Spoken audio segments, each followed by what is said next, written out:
Hello and welcome to this episode of The Rest is Entertainment with me, Marina Hyde. And me, Richard Osman. Hello, everybody. Hello, Marina. Hello, Richard. How are you? I'm all right. I normally ask what sort of week you've had, but I'm not going to ask you that this time. I'm going to ask you a different question, which is, what sort of week are you about to have? Listeners, take a little listen at this. It's pretty low-key, Richard. I, tomorrow, will be boarding a flight for the cursed city of Los Angeles. What could force you to go there, Marina? I can't think. You might say, I'm just going to go and talk to Glenn Powell.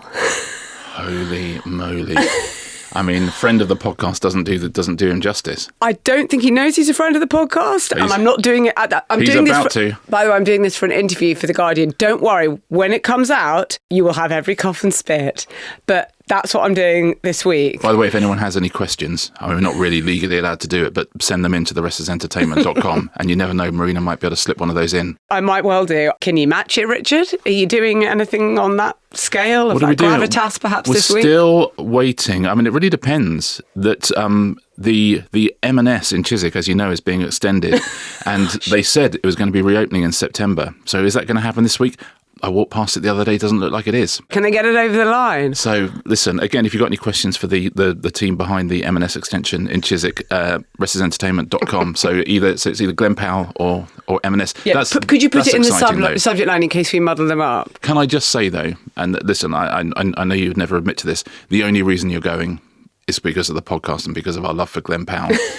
You got asked to interview all sorts of people, and I bet the second this came in your inbox, you thought, oh, okay, this I can do. I haven't done an interview for about 15 years. So anyway, I'm very excited to do this for The Guardian, and let's just wait and see if it lives up to every single one of my enormous expectations. Love it, doing it for The Guardian. Sure.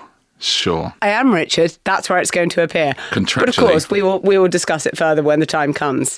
Now, what are we actually discussing in greater detail this week? Morrissey has released a statement. Whenever someone releases a statement, the toys from his pram once more. Yes, he has. He goes, there are so many toys in this pram. Anytime somebody releases a statement on their own website, we know that's an item for us. He's released a statement. We'll talk about what it is, and we'll talk about why all bands end up suing each other. They're not the only ones suing each other. There are another band, actually much bigger but much less newsworthy, who are also suing each other at the moment, which we'll get onto. We are also going to talk about The Paper, the new sitcom, which is you can see on Sky and Now here or in NBC in the States, which is a spin-off of The Office. And we're going to talk about what that means. Also, I think a little bit what things like this get right and wrong about newspapers. That's fun, because it's essentially the biggest sitcom launch in, I would say, 5 years. Oh, yeah, so a lot hangs on it. But yeah, I'd be interested to know if it accurately reflects a newsroom. I suspect it doesn't, but I don't imagine that a paper office is like The Office. So, and I enjoyed that. We're also going to talk about Dan Brown's new book is out this week. First one in 8 years. All the big books have started coming out now, all the Christmas books. So it's going to take you through the runners and riders there and talk you through why they're released when they are and who might do the best. I'm dying for that. There's a lot of muscular male fiction coming, Richard. Yes, in an era where we're constantly told that men don't write books anymore, this list would suggest otherwise. For our many, many younger listeners or viewers, Morrissey, he was the lead singer of the Smiths. He's from Manchester. He sort of has a reputation as a poet. He's certainly an iconoclast. He will always write about quite dark issues, very interesting issues, write about things you wouldn't necessarily normally hear in pop songs. Had a reputation for being miserable when they came out, just because the voice has a certain timbre to it, which suggests a miserableness. But the Smiths and Morrissey himself had such a hugely devoted fan base. Impossible to sort of overestimate quite how much the Smiths were loved by people who loved them. How he reached into teenage bedrooms and hearts and just spoke what was inside them. Yeah, and a creature that probably couldn't exist in any other era than the 80s. Joy Division passed it on to the Smiths, but the Smiths happened to have this genius guitarist, Johnny Marr, who could write incredible pop songs as well. So you had the tortured poet, who was very, very interesting imagery, the incredibly melodic guitarist, and this band kind of exploded out of nowhere. So at that time, he was a militant vegetarian, very happy to speak his mind about everything, very happy to go on the record and slag people off. And just, he spoke his mind long before speaking one's mind was a red flag. Let's talk about bands. Let's talk about Morrissey, shall we? Morrissey has put his business interests in the Smiths up for sale. Yes. He's actually headlined it A Soul for Sale. Yeah. A Soul for Sale. Morrissey Soul. Okay. These comprise, according to Morrissey, the name The Smiths, as created by Morrissey. By the way, these are Morrissey's words, not yours. Yes. Oh, yeah. And every time you say as created by Morrissey, Morrissey himself has written that. Type that onto his website himself. All Smith's artwork, as created by Morrissey. And every time he's doing it, he's thinking, is it RSS? He probably finds it easier than I do. Yeah, he's got a keyboard shortcut for it now, I think. Yeah. All Smith's merchandising rights, all Smith's songs lyrically and musically, all synchronization rights, all Smith's recordings, and all contractual rights for Smith's publishing. The reason he's doing it, he says, I am burnt out by any and all connections to Marr, Rourke, Joyce, his 3 erstwhile bandmates. One of whom is deceased. Andy Rourke is deceased. Yeah, and interestingly, one of whom, Mike Joyce, is just about to release a book, but entirely coincidental. Yeah. He says, I've had enough of malicious associations. With my entire life, I have paid my rightful dues to these songs and these images. I would now like to live dissociated from those who wish me nothing but ill will and destruction. And this is the only resolution. The songs are me. They are no one else. It's like this podcast, isn't it? It's all Marina. But they bring with them business communications that go to excessive lengths to create as much dread and spite year after year. I must now protect myself, especially my health. Any serious investors should make contact. eves7760@gmail.com. And I read out that email address because if you send something to it, which I've done, it just bounces back. It's not doesn't appear to work. Okay, there's a lot to unpack. Yeah. A lot of toys to unpack or pick off the ground. To put back into the pram. The bit that seems to be really getting to him is that they bring with them business communications.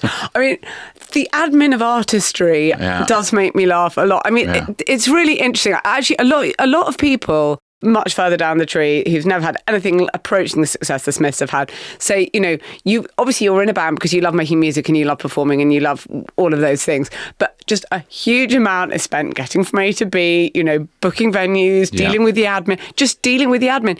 Have we paid VAT on our German royalties? Yeah. And there's a huge amount of admin, and it reminds me of various things. It reminds me of things like we've talked about before, that even if you're a really big time actor, a tiny amount of your schedule, of the pie chart really, could be you in front of a camera actually acting. All of the rest of it, in case of Mark Wahlberg, as we frequently say, is praying, having a lot of showers. Turning down selfies. It's a huge amount. And actually the thing that you're in it for is just a tiny amount of the day. I think even if you're in just a small band that kind of has a few gigs, people say, it's 8 hours a week. They did actually a study of up-and-coming Dutch musicians. Did they? Yeah, no, it's really interesting. Okay. And who's doing that? Who's getting paid for that? I don't know, but it's quite a fun thing to do, to talk to them and say... Was it a university study. Was it funded by Dutch musicians' mums? I don't know. I think Dutch musicians' mums, maybe at that stage, are probably helping them out with the admin, driving them... By the way, great name for a band. Dutch musicians' mums. And they found that quite a large percentage of the week was spent on that. And obviously most people, as we discussed last week, have other jobs. Morrissey has one job, which is being Morrissey at all times. Yeah. So that's a full-time job. By the way, that's more than that needs 150% of anyone else. But the admin of it all seems to really get to him. I think what you're hitting up on there is exactly right, which is when you start a band. I mean, I started with the question, why do bands all end up suing each other? And most bands form in the sort of teens and 20s, and it's usually quite a random collection of individuals. There's absolutely no reason why it is Marr, Morrissey, Rourke and Joyce. It could have been any number. And when you look into the history of all of these bands, there's various people who sort of drifted in and out. So it's quite a random collection of people you're with. And you're with them in the Smiths case, and in the case of this other band we're going to talk about, 5 years, tops, something like that. And almost all your time is spent writing songs, being feted for those songs, touring those songs, people going absolutely crazy about those songs. Also some arguing in the pie chart. Oh, yeah, of course. And towards the end, more and more arguing. As you get more and more successful and the pie gets bigger and bigger, more arguments about who gets what chunk of that pie. When you split up, of course, and when, the phone stops ringing quite so much, your spirit is still exactly the same. Your love for what you do is exactly the same. Your love for your art is the same. The feelings that you have and of the fandom remain the same. But there is less and less and less to do. You are not going into the studio every day with your mates. You're doing solo albums or, solo tours that are slightly smaller. You're doing all those things. And so suddenly that idea of your legacy starts to rear its head. And if you are the Smiths, there's lots of money there as well. And, reunion tours and things like that. But that's when you get to the point of, but these are 3 random guys I met in my 20s. If you think back, listeners, to just a random group of people that you used to hang out with in your 20s, and imagine now you've got 100 million to spread out between you, and it all comes down to which of you is the most talented. You know, that's a heady brew. It's not like these are the Three Musketeers and they'll never be split. All bands, by and large, are made up of incredibly disparate individuals. And the adrenaline of being in a gang when you're in your 20s is so enormous. And the fanfare and all of those things is so enormous. But when you're in your 40s and, you know, you just bought a home in LA and you've got a home in Tuscany and you've still got a house in Manchester and you actually need a bit more money, or maybe you were the drummer and you're not getting as much money as the others, that starts to focus the mind into, oh, actually, it was fun and I do love the art, but there was a lot of money and I don't appear to have an awful lot of it. And the singer, he does appear to have an awful lot of it. So the Smiths, years ago, Mike Joyce and Andy Rourke sued Morrissey and Marr for a bigger share of songwriting duties, and Mike Joyce got a payout. Andy Rourke, who's sadly no longer with us, took an £80,000 payoff because I think he was desperate for the money at the time. Mike Joyce held out a bit longer and got a bit more money. But this happens to so many bands. As I say, Mike Joyce has got his book about to come out. It's called The Drums. And that would be brilliant. Everyone you talk to about Mike Joyce says he's just the nicest man in the business, just an absolutely rock solid guy. Unrelated news. Unrelated news. Is it also unrelated? Morrissey is now in the headlines. Yeah. Is this current news also unrelated to the fact that Morrissey suggested doing a reunion tour, and Johnny Marr didn't want to do it? He didn't feel the vibe was right, which puts it quite mildly, I think. Johnny Marr, who again, everyone you talk to, because you do sometimes think with this thing, you think, oh, everyone's anti-Morrissey, everyone's pro-Marr. So, but is that true? So I tried to speak to lots of people who've been in their orbit, and Marr comes up with a pretty clean bill of health as well. People love him, and he absolutely turned down the tour, which would have been a lot of money because he would have felt. It would have been a huge amount of money. The other thing, which relates back to something we have often said, and particularly last week, is that the money now comes from touring. Yeah. And so you have to actually be back in the same place together. I mean, you have to say that Spinal Tap, the new Spinal Tap reunion thing is so in the wheelhouse of contempo culture, because they are all, I mean, in the old days you say, oh, what band that old would have gone out on the road? Of course they wouldn't. But it's now like, oh, all of them, they will all do this unless they literally want to kill each other. I mean, the money that Oasis are making is, and very few bands can make that money, by the way, and the Smiths wouldn't make that money. Oasis have a particular place in the heart of our culture, and even in America, that they're able to do that. But the Smiths would be making a lot, certainly more than Morrissey and Marr have now. So Morrissey, I think, weirdly, his story reminds me of when we were talking about Noel Edmonds, which is Morrissey's unable to let go what he was in the 80s and how he was seen in the 80s. And he was seen as countercultural. He was seen as incredibly intelligent. He was seen as, somehow kicking, swimming against the tides and doing so in an incredibly artistic way. That's the legend of Morrissey. And that is not how he's seen anymore, and he continues to swim against the tide. But he's flirted with the far right and things like that. He might be surfing the tide now. He is. He's certainly. I don't know what he's doing. But he's certainly doing something. So he recorded an album in 2021, Morrissey, and it's called Bonfire of Teenagers. Yeah, and it's about the Manchester Arena bombing. That's the lead track. It's about the Manchester Arena bombing, and nobody will release it. So no one will release this album. When he talks about it, you do think there's a touch of the Edmonds about it. He was dropped by his label, BMG, because he said he blamed that split on the label's new plans for diversity. That's what he said about that. He said he's taken this new album to every major label in London. Now, every major label in London has reviewed this album, quotes, while also admitting that it is a masterpiece. And listen, I get it. He's called the record the best album of my life. And he says the madly insane efforts to silence the album are somehow indications of its power.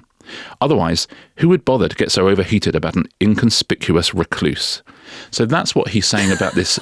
You can't. He's had it every way in that particular, in those three sentences. He has. More unbelievably, on one of the songs, I Am Veronica, the backing vocals were done by Miley Cyrus, because she was a huge Morrissey and Smiths fan. So she did that. She then asked for her vocals to be taken off. And again, he said Morrissey said retroactively make vocals off the record. Apparently, I think if you're Miley Cyrus, you can. Really but for that, Morrissey blamed the Legacy Press. So the Legacy Press had something to say.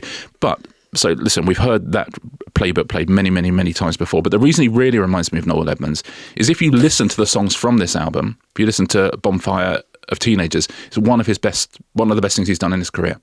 Genuinely, I mean, wherever it comes from, it is a great song. And anything that's on that album that is publicly available, it's absolute prime vintage Morrissey. If you don't like prime vintage Morrissey, you won't like it. If you do like prime vintage Morrissey, this is music that is absolutely up there with anything else that he's ever done.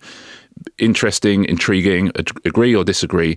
Musically, it's absolutely a Morrissey album. And it is interesting that nobody will release it. I do find that interesting that no one will release it. And I'm aware that he comes across as an old man shouting at clouds, and I'm sure there is a part of that. But also, he is a guy just going to the studio doing what he's always done and making this stuff. And suddenly he's in a world where nobody wants to. Well, do you think he might it. be in a different world now? Because as we've said, there has been a sort of cultural sea change, or the sort of end of what feels like a sort of cultural decade, a direction.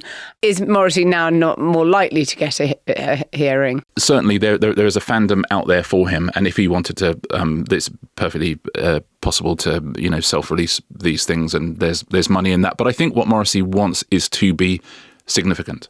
I think that's what he wants, and because he was significant. And I think that there's a certain type of personality that if they feel they're not being as heard by as many people as they used to, they don't go, okay, that's the way life is. Instead, they shout louder because they thought, I must not be shouting loud enough, because it used to be like everybody listened. And now almost nobody is listening to me. And this is an example of that, this thing that he released, The Soul for Sale. That is him shouting as loudly as he possibly can. And now he has got a reaction. And people are going, oh, yeah, Morrissey. Yeah, I remember Morrissey. He is in a very interesting, that Noel Edmonds thing, because both sort of children of the 80s, both children of a monoculture.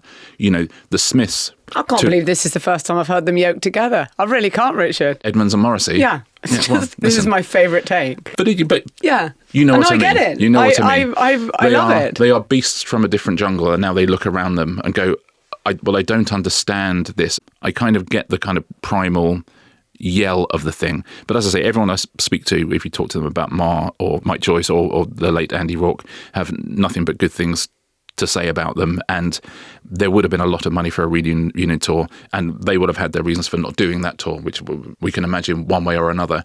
Johnny Marr has influenced a million guitarists, yes, that's for sure. But whether the Smiths have that place in pop culture, I don't know. But a band that are much, much bigger were the Police. I hate the Police. Wow, let's cut that out of context. No. Would you defund the Police? Defund the Police. I hate the Police. You hate the Police? Yeah, I do. I think they're really emotionally hollow, and just it's very polished. And I think that it's not insignificant that the most emotionally deep song really is all about power and control. Every breath you take. Yeah, I believe we're going to be talking about it today. Well, yes, because that's also what the lawsuit is to do with. So Sting takes a large proportion of the royalties for Police songs, but you've got Stuart Copeland, who's the drummer, and you've got Andy Summers, who is the guitarist, and they are now suing Sting. 42 years after Every Breath You Take, they have... 42 years, it seems longer. They have opened up the wound again. Sting sold his back catalogue for 300 million back to Sony. There's a lot of money. Andy Summers is older than the others, and Andy Summers said, I did the guitar riff, that's one of the reasons this is one of the biggest selling songs of all time. I agree with him. I agree with him that the guitar riff, because he bought... This, I believe, is now the court of law for such things. Sting wanted to do it on a sort of Hammond organ or something, and they were like, no, we're a guitar band. And without the guitar, I mean, I think it is quite different. He also wanted to do the drums with a drum machine. Honestly, Sting, what does Sting know? It came off Synchronicity, this, and they are really in the final, his God complex by this stage. But it's their last album as a band. It's their last album as a band. Yeah. As you say, that everybody falls out in the end, or sooner rather than later. So again, let's see how the Police formed. And this is not three people who met at school and were, lifelong friends and all this. The Police form in the 70s in London, just where sort of prog rock was on its way out and punk was on its way in. And Sting was in like a jazz fusion band called Last Exit. He saw Stuart Copeland playing drums in the prog rock band Curved Air in Newcastle and gave him his number, and they hooked up when he went down to London. And then they were both asked to join a band by an ex-member of Gong called Strontium 90, and the guitarist in Strontium 90 was Andy Summers. So they thought, well, let's get Andy Summers in. And he, by the way, is in his 30s. He's much older than the others. But essentially, they're kind of three jazz fusion prog rock musicians, all of whom are quite interested in punk.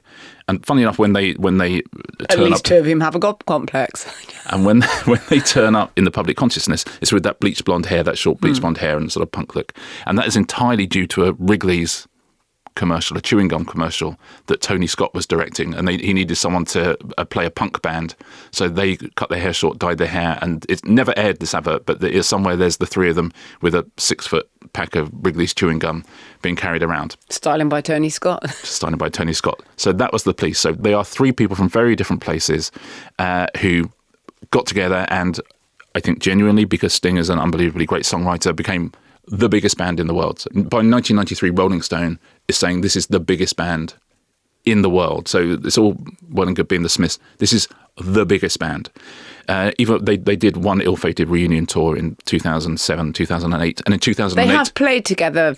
They've got together for nights and various things like that, benefits. No doubt. There is a bit about them that makes you think they haven't fallen out with each other. I think Sting slightly regretted the reunion tour. He certainly said that he had, but they were the highest-earning musicians in the world in 2008, and that was the highest-grossing tour of all time when they reformed and yet he'll still do your oligarch's wedding for $1 million, Sting, just in case.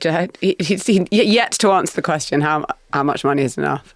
Well, I guess we'll find out in the High Court fairly soon. So Andy Summers and Stuart Copeland are after this money. Now, Stuart Copeland is someone you would not want to be sued by. This is why I would never say I hate the police. You know who his dad is? No, tell me. You don't know who Stuart Copeland's dad is? No, I don't. Wow. Okay, you're about to regret saying you hate the police. His dad is Miles Copeland, who was a very, very, very senior member of the CIA. He was one of America's top spies. I do remember reading this. Yeah. Anything about, Philby and the Cambridge spies and all that, Miles Copeland is always somewhere in the background, in the Middle East, in Lebanon. But also his mum was a spy, a Scottish woman. She was also a spy. So he comes from a family of spies, Stuart Copeland, and is a tough nut. That's for sure. So he's taking Sting to court. That's what, if I was Sting, I'd just pay up immediately. He's got his brother. I'm so glad you're not Sting. Yeah, his brother. We'll be doing this podcast. Let me put it that way.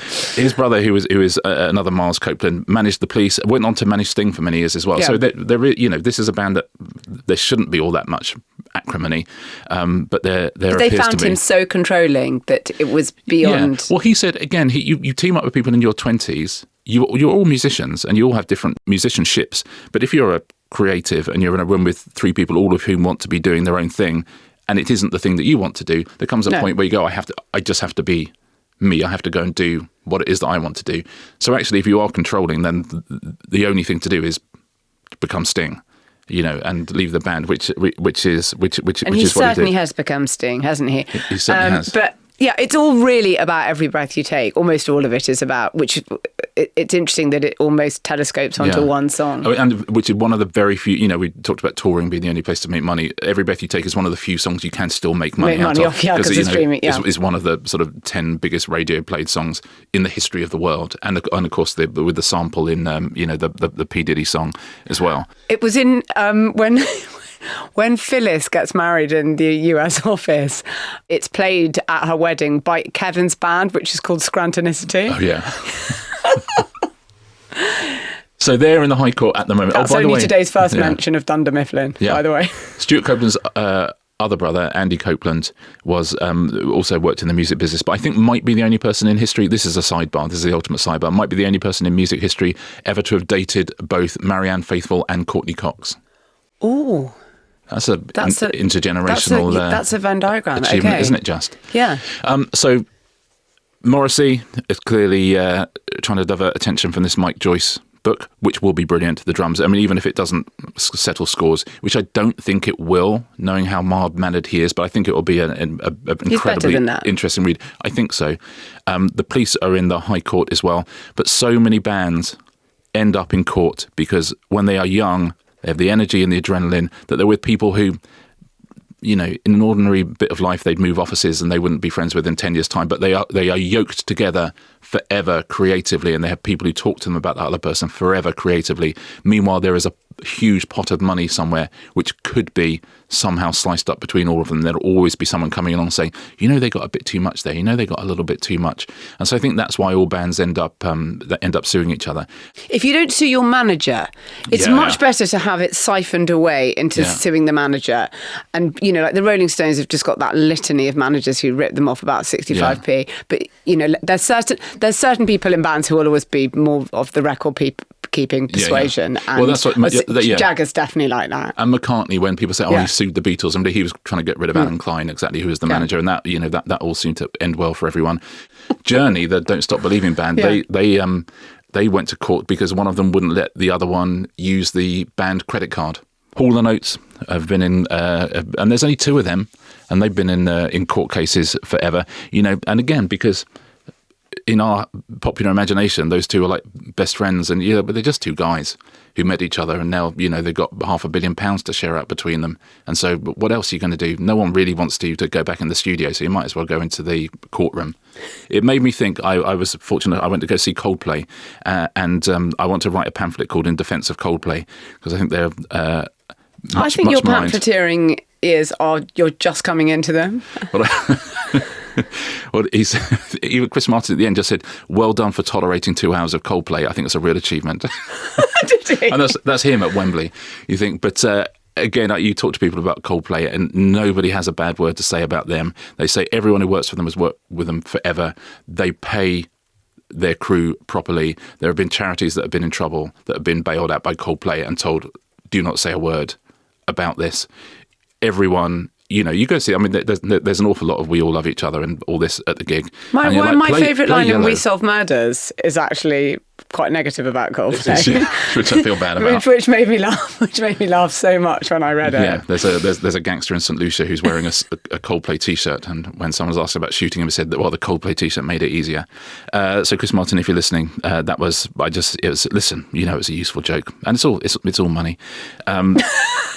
But that's a band who I think have been equitable about where the money goes for a very long time and seem to actually like each other and look after each other. But it's very, very, very rare that you see that. So watch this space for Morrissey and the police developments. Right, well, after the break, we're going to talk about some thrusting, quite old guys who've got some very, very big books out in the run-up to Christmas. And we're going to talk about the future of sitcom. This episode is brought to you by Sky, home of Atomic, the new Sky original series. Max, a free-spirited drug smuggler, is forced into an unlikely partnership with JJ, an enigmatic fugitive seemingly allergic to eye contact. They're involuntarily trafficking life-threatening uranium. If it ends up in the wrong hands, the fallout will be nuclear. They're being tracked by covert operatives led by Cassie, a highly skilled scientist and undercover CIA officer who will do everything in her power to stop a potential Armageddon. Thanks, Cassie. Conspiracies, car chases, and morally grey zones. Atomic stars Alfie Allen, Shazad Latif, and Samira Wiley. It's high stakes, offbeat, and somehow still full of heart, like Thelma and Louise if they were carrying uranium and everyone has sand in their eyes. Watch Atomic. Brand new episodes every Thursday on Sky. Requires Sky TV subscription.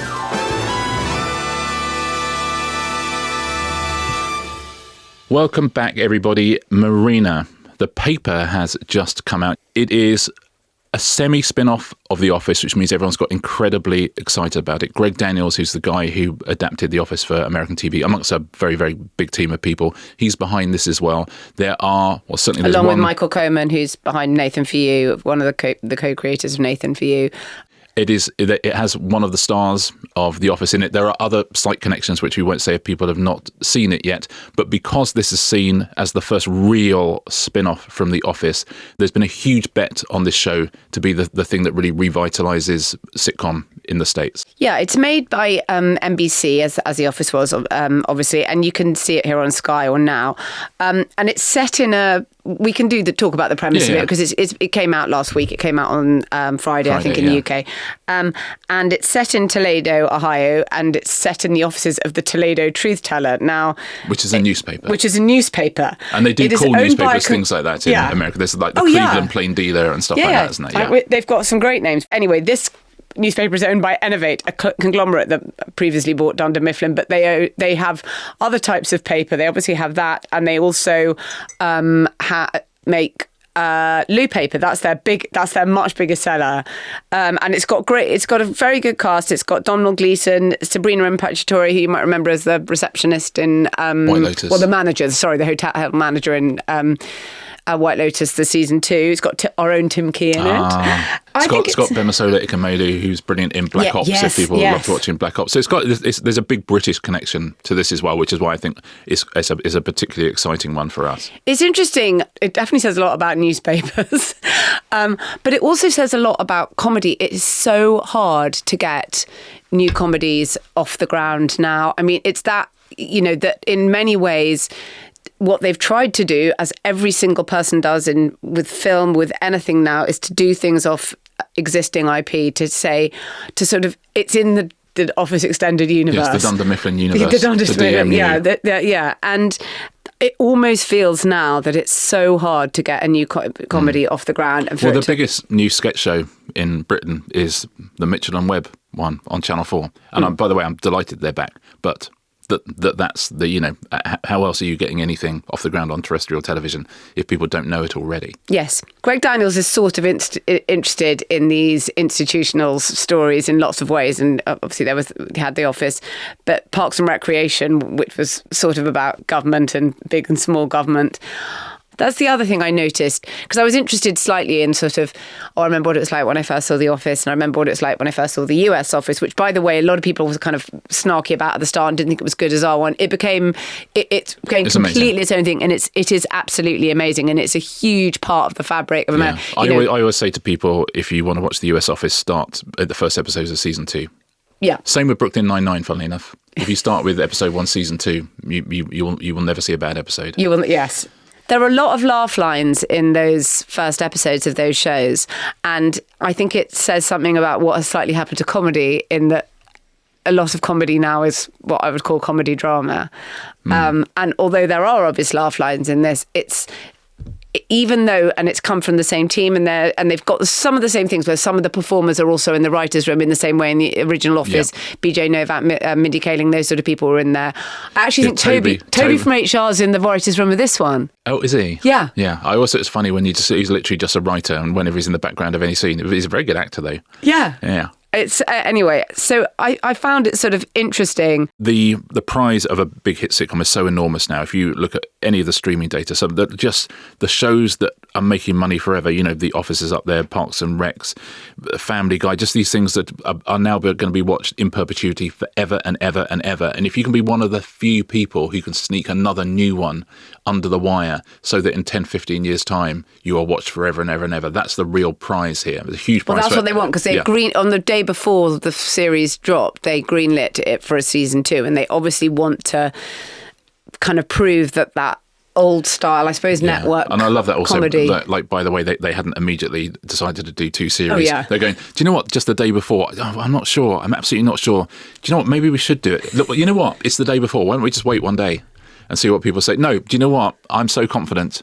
But, well, you could have done that 6 months ago. You had the tapes for ages. No, I've really been thinking about it. And actually, well, I tell you what, just go one day. No, I'm not going to wait one day. I'm recommissioning. So in terms of like how it actually reflects a newspaper office, there's a lot of things set in newspaper offices, and newspaper offices used to be places of significant numbers of staff and glamour, and what was it like sort of in the absolute heyday? If you walk through the office of one of the big tabloids, what's the atmosphere like? Oh my God, I remember that my first day when I went to the Sun, but I was like going from a temping agency to work on the showbiz desk. And I got to the door and I didn't realise, obviously I didn't have like a security pass or anything, because I was just a temp. And they had this massive sign above it that said, "Walk tall, you are entering Sun Country." And then this guy said to me, "Can't you get in? Don't worry, lucky me, lucky you met me." And I was like, I wonder who that is. Anyway, that was the editor, Stuart Higgins. Stuart Hurricane Higgins. Higgins the human sponge, as Calvin Mackenzie used to call him. Anyway, and it was, there's a sense of like total we're the best in the business. We do everything right. It was really cultish, I thought. But what can you say? But a machine that was making an awful lot of money and had a lot of eyeballs on it. Yes, but I think it was tipping over then, and they were worried about the Mail coming up behind them at the time, and obviously they were eventually overtaken by the Mail. So that was all sort of interesting. It's still the place to be in terms of if you want advertising revenue. They were still the masters of the universe at that point. The newspapers. Yes, they were. But this is a sort of different thing, this show, because it's set in local news, and that idea of local news, which is so important and has been so completely hollowed out, and it couldn't be like a more important thing. And we sort of know it, but we don't do anything about it. And there are all sorts of trying initiatives to try and do something about it. That era of like spinning newspapers in movies where it meant like, oh, this is the most important thing. Yes, there used to be a sitcom trope, which is a spinning newspaper. Now there's a sitcom trope, which is 14 seconds after someone says something, people come in and going, oh my God, you're trending on Twitter. Yeah. Someone's God, that was quick. Yeah. I mean, it's usually they update it once an hour, don't they? It's usually still whoever, Alexander Isak, but the thing you just said is now trending?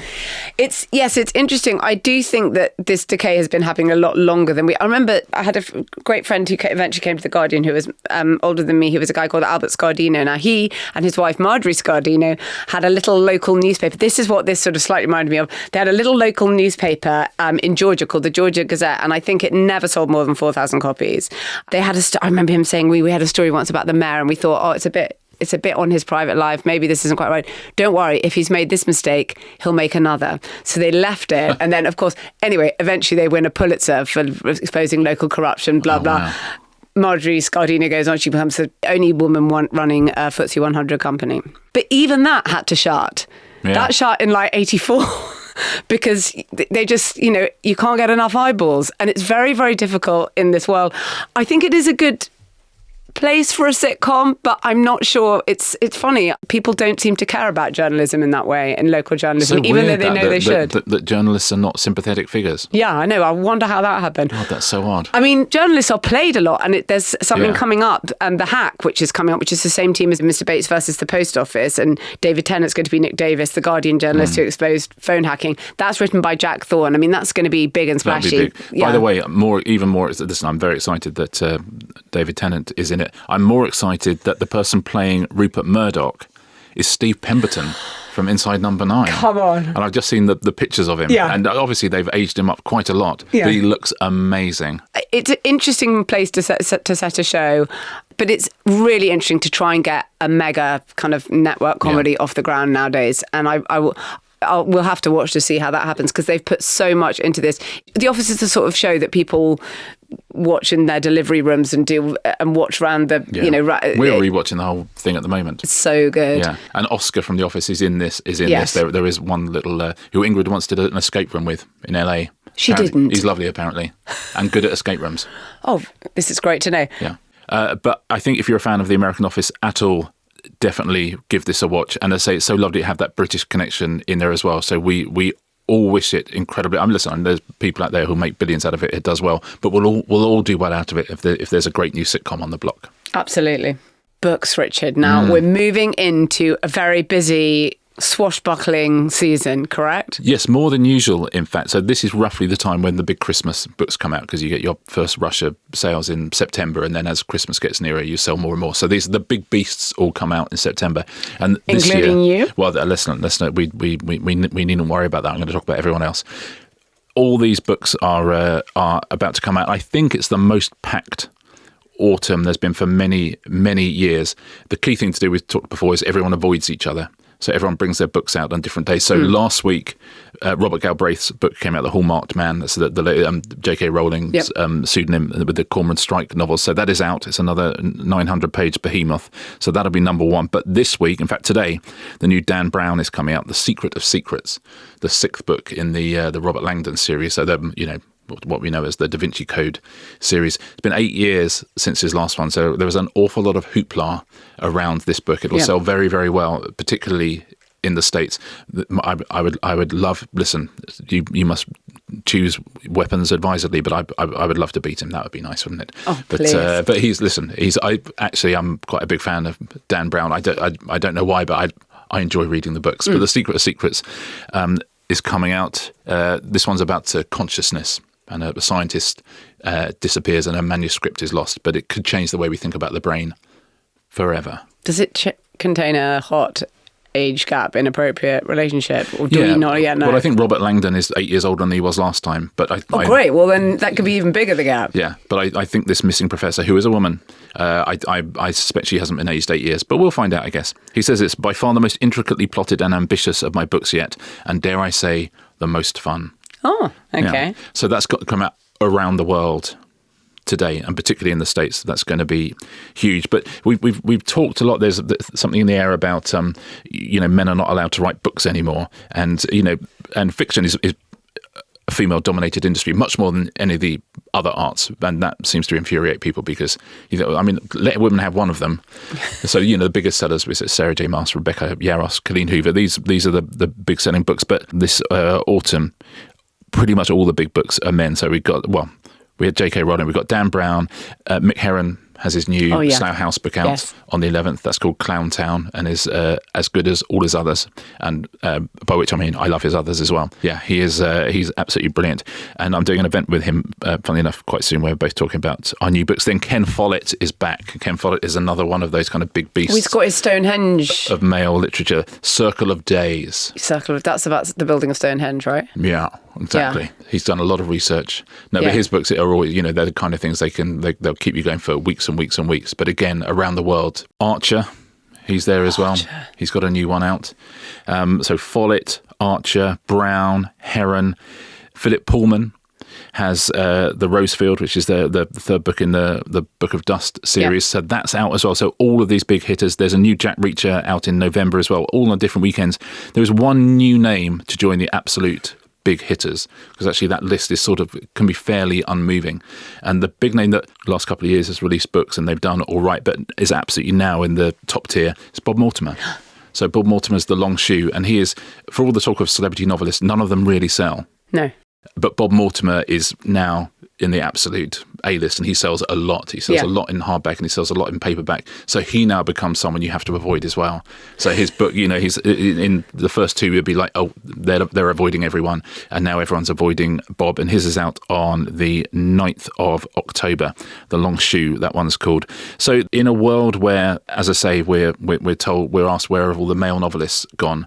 All the male novelists will be in Waterstones and W.H. Smith's and your local independent in the run-up to Christmas. Yeah, Can I just say something? Because I knew we were going to talk about this today, and I'm interested in this because I read this whole deep dive that the pipe for sort of literary fiction, or for people to become maybe literary and popular, whatever, has sort of closed, because this is the thing that I read that I found was really extraordinary. The New Yorker has never published a piece of fiction by a white male born after 1984. Ever? No. So they've published lots of millennial fiction, many pieces of millennial fiction, but none by a white male. Now, because younger white men don't write these type of books, right? Mm-hmm. Is that correct? And yet all of these guys are, these guys are of a certain age. I'm not putting you in that age bracket, but I'm just saying that these guys, and you don't care about things like that. I know you are. but they're of a certain age, right? And it reminds me a little bit of that thing that we talked about before in movies, where the biggest stars are actually the biggest stars of who they were 20, 30 agreed. years, and there hasn't been this new generation come through, right? That's not the case with you, because you've done something different. And by the way, although your books are very confident, they're different to this type of, in some ways, quite a male book. And I'm going to qualify that in a minute, so just hang on to that one. But there hasn't been a sort of way through in that. In literary fiction, I guess, male writers are sort of worrying about either casting themselves as some kind of victim, or just thinking people like me are the villain. And so, but popular fiction has no such qualms. Yeah.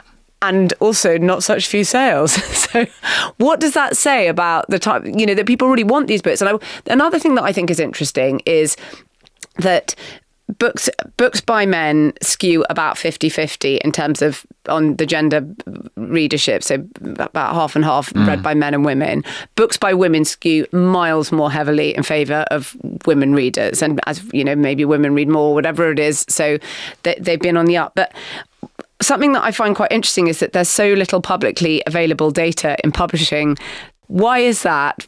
I don't really know who buys these books. Yeah, I think it's because there's so few actual big publishing companies. It's seen as commercially sensitive, because there's all these different imprints, but actually all of them are owned by the same 4 or 5 companies. Okay. So long as they're sharing that information internally, they have all the kind of. Do you see things stuff like that? Yes. Do you? Yeah. What, like who sells and do you see breakdowns of absolutely gender, age, everything. For you or for others? For me, I guess I could ask for others, but well, I just think it's always interesting. The more you know, I think it's interesting. I think so too. I mean, I think what the point you're making there is there's not a shortage of male writers. There is a shortage of young male writers. All of the young where's writers. Where's the next gen of women. those people? Yeah, all the young. Yeah. And I'm not saying that's wonderful and it's great. Yeah, and as you said, let the chicks have something.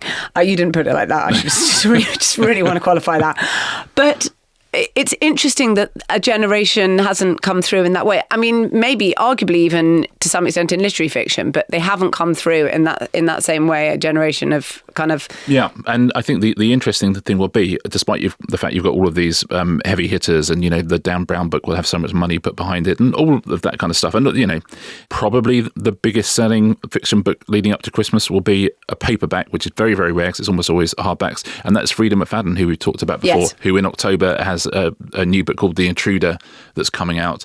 And because she appeals to younger readers and because she appeals very directly to female readers, which is where the money is and where the eyeballs are, I think a lot of these books will do very well, perhaps not as well as some of them might have done in their heyday, but I wonder if Frida McFadden might top them all. I saw Beckham reading that on his yacht holiday, Frida McFadden. Did you? Yes, he's a metrosexual. Isn't he was reading it on the deck of his big boat. Okay.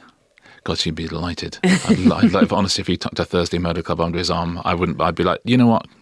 I'll take that. But yeah, all of that stuff is coming out this autumn. And by the way, I can't think in that whole list there'll be a bad book. So whatever sort of stuff you like, there's great stuff there. Please, please, please go into bookshops and buy these things if you can. If you can't, Chuck Dan Brown a bone, But go into a shop, buy whatever you want in there. But do visit bookshops, because this 3 months leading up to Christmas is absolutely make or break for so many wonderful little local independent shops, and they'll do incredible deals and incredible events. And I've said before, if they are charging you more than Amazon, it is not because they are taking a bigger profit. No. They are not gouging you at all. They have to pay all sorts of taxes. They have to pay their rents. They have to pay staff, all of that kind of stuff. So if you can afford the extra couple of quid, if you can't, then you absolutely just read. If you can afford an extra couple of quid, then those bookshops will be still be there in 5 years' time and 10 years' time. And that's what we'd all love, isn't it? Yeah. Just read. Just read. A book, I've said, is the best present you can buy someone, because it's the only present you can get for under a tenner that's easy to wrap and lasts a lifetime. Any recommendations this week, Marina? I have got a recommendation. I saw a really fun play. It's called Born with Teeth, and it's a 2-parter, and it stars Ncuti Gatwa and Edward Bluemel. And it's basically imagining a writer's room with Shakespeare and Christopher Marlowe. And it's really funny. It's really sexy. It's really highbrow. I like all this stuff, but it's also really trashy. Oh, those are 4 things I really like. Perfect. And I thought I really liked it. I think younger people, I know people are always trying to get younger people into theatres. I think it would be great. It's very spirited and great fun. I really enjoyed it. Yeah, so I'm going to recommend The Doghouse on Channel 4, which is back for another series, which is the lovely show where it's all to do with dogs who need a home and families who come in who are looking for a pet, and just working out which pet suits which people. So you get the stories of the people, you get the stories of the dogs, and usually a happy ending as well. But it's just there's nothing not to like in The Doghouse. I think it's the biggest show on Channel 4 this week as well, and I'm not at all surprised. What about Bake Off? Even bigger? Do you know what? I forgot Bake Off. I forgot Bake Off, which we will talk about at some point, I'm sure. It is the second biggest show on Channel 4 this week. Thank you. Well, we will be back on Thursday for the Q&A episode. And we also have a really fun bonus on Waterworld, the famous Kevin Costner flop, or was it? Or was it a flop? Often seen as one of the biggest flops of all time. Was it, Marina? If you like stories about films going wrong in the filming of them, and we do, it's a very good one. Anyway, you can join at therestersentertainment.com. Otherwise, we will see you on Thursday. See you on Thursday, everyone.